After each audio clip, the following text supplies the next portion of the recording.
Well, growing up in Richmond, Virginia, we would go to the library every weekend, and I was able to check out far more than the limit because I had deals with librarians. You know, they knew which kids read books and which ones didn't, and I would go home with a stack and read them during the course of the week and take them back and, check out another stack. And I was able to sort of see the world in many respects without ever leaving my hometown, and had a profound effect on me because if you make a reader early, I think you make a reader for life, and that certainly was the case with me. You walk into a room filled with books, and to this day, whenever I go into someone's home and they have a bookcase, I walk over. You can learn so much about a person's books. And I lament the fact that with ebooks you really can't do that anymore, but it really is part of your identity. And when I go into a library and I see books all over the place, it's just a comforting feeling. And there's both a peacefulness to it, but also this sense of discovery because you walk down the shelf and you find something. I do, when I write books that have historical significance, I wrote one years ago called Wish You Will, and I pretty much camped out at the State Library in Richmond. I needed to look at WPA reports, oral accounts written down by people in the Depression era, genealogical records, geographical documents. So it depends on what the subject matter is. Certainly I've done a lot of work with the Library of Congress, and I go down there often and go through their facilities and their archives as I'm doing research for a book, because there's a font of information there, and obviously it would be ridiculous not to use it. I had a couple. One was my elementary school librarian, and one was my high school librarian, Mrs. Norwood. And they were a lot alike in certain respects. And when you came into the library, they wanted you to respect the place, obviously, but they wanted you to explore.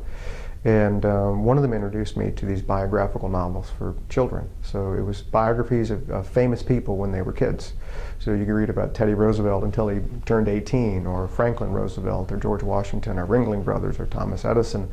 So it didn't talk about the famous part of their lives, but it talked about the kid part, which for a kid myself was amazing. And I sort of saw how a kid, grew up and really was able to change the world. It's been a great transition. The publishing world is not great at change.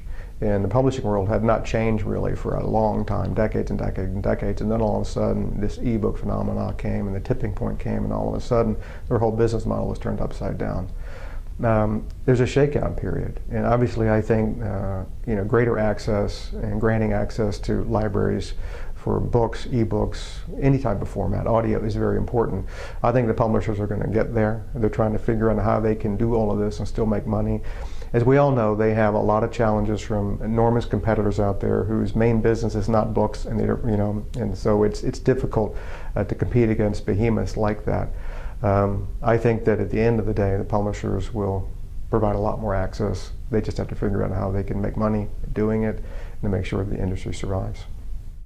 I go down and lobby on behalf of libraries and also literacy in Congress, and it's a hard sell.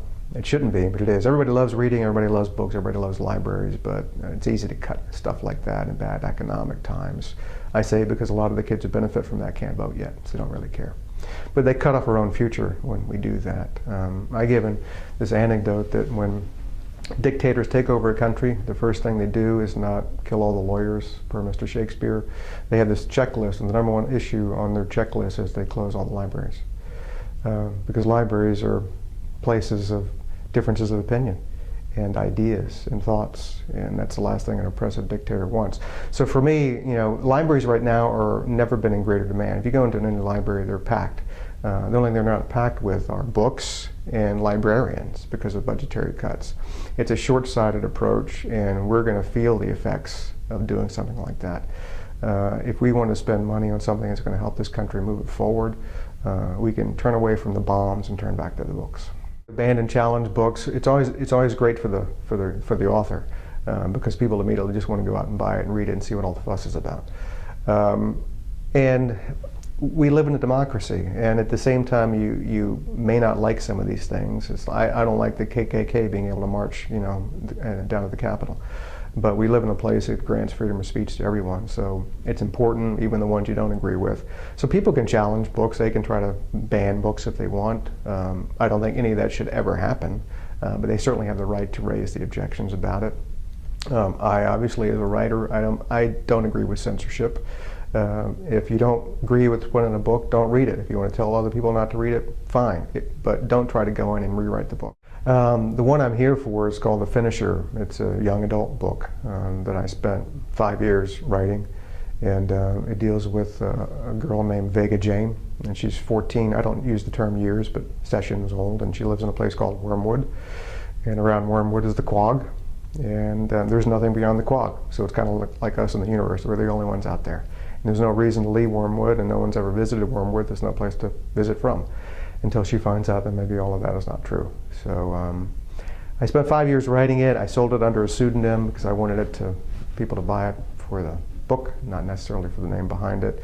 I'm really excited about it. I've loved fantasy as a kid growing up. I read a lot of fantasy books at libraries when I was a child, and as an adult thriller writer, you sort of are fastened to the real world, and you can't exercise your imagination to the limit, but with The Finisher I could.